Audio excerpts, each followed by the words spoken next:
ధనస్సు అంటేనే sharp shooter లాంటిది.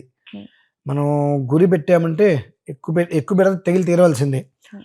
అట్లా ఈ ధనస్సు రాశి వారికి కాస్త గురుబలం అనేటువంటిది ఒక మోస్తరి అనుకున్న స్థాయిలో లేకపోవటం చేత ప్రతి పని ఎందు వెనక్కి అడుగు వేస్తూ ఉంటారు. ఎలా అంటే ఇక్కడి నుంచి మీరు విజయవాడ వెళ్ళాలి అనుకుందాం, లేదంటే పోనీ మనం ఫ్లోరిడాలో ఉన్నాం కదా, టాంపా నుంచి జాక్సన్ వెళ్ళాలి. కారులో వెళ్తారా, బస్సులో వెళ్తారా, వెళ్ళొచ్చు.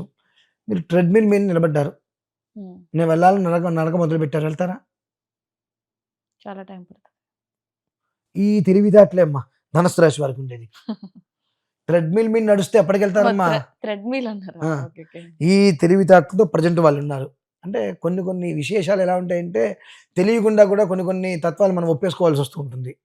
సో ట్రెడ్మిల్ మీద నడుస్తూ నేను కంచి టాంపా నుంచి జాక్సన్ వెళ్తాంటే ఎట్లా కుదురుతుంది? నడక కూడా కాదు అది. కనుక ఆ ప్రతి దాంట్లోనూ కూడా వెనక స్టెప్. దీనికి ప్రధానం ధైర్యం లేకపోవటం. నేను చెయ్యలేనేమో, నా వల్ల అవ్వదేమో అనేటువంటిది సెల్ఫ్ కాన్ఫిడెన్స్ అంటారు కదా, ఆ సెల్ఫ్ కాన్ఫిడెన్స్ అనేటువంటిది చాలా లో స్థాయిలో ఉండడం. 10% మించి ఎక్కువ లేకపోవటం వలన వాళ్ళు నేనేం చెయ్యలేని ఒక భయంతో ఏమి చేయకుండా ఆగిపోతారు అక్కడ. కాబట్టి ఎందుకు చెయ్యలేము అనేటువంటిది మనం ఒక ప్రశ్నించుకొని దక్షిణామూర్తి స్వామి వారిని ఆరాధన చేసుకుంటూ వస్తే మెదడుకి పని జరుగుతుంది. ఈ యొక్క పని ఎలా చేయాలి, అది మనకు రావాలంటే మనం ఏం చేయాలి, మనం ఎంత దూరం వెళ్తే అది మనకు అందుతుంది. ఒక పండు ఉంది, దాన్ని రాయి పెట్టి కొట్టచ్చు, బాణం పెట్టి కొట్టచ్చు, చెట్టెక్కి తీసుకోవచ్చు.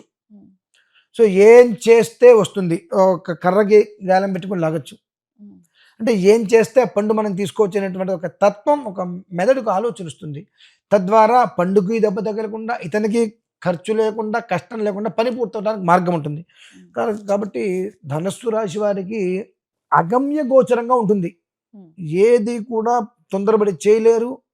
అలా అని చెప్పి లేరు, ఆగితే అయ్యో ఆగిపోయారని బాధ, చేస్తే ఏమవుతుందో నాకు భయం. కాబట్టి ప్రతికూల వాతావరణం, అనుకూలం రెండూ కలిపి ఎటు కాకుండా చూపిస్తున్నాయి. కనుక దక్షిణామూర్తి స్వామి వారిని ఆరాధన చేసుకుంటూ మేధా దక్షిణామూర్తి స్తోత్రం వినటం మొదలు పెడితే వారికి గమ్యం ఏమిటి, గోల్ ఏమిటి అనేటువంటిది, మనం ఏం చేయాలి నెక్స్ట్ అనేటువంటి ఒక స్ఫురణ అయితే స్వామివారి యొక్క అనుగ్రహం వల్ల వచ్చి వాళ్ళు అనుకున్నటువంటి పనులలో ఒక రోజు లేట్ అయినా ముందుకు నడవడానికి భగవంతుడు అవకాశం కలిగించగలుగుతాడమ్మా. పరిస్థితి.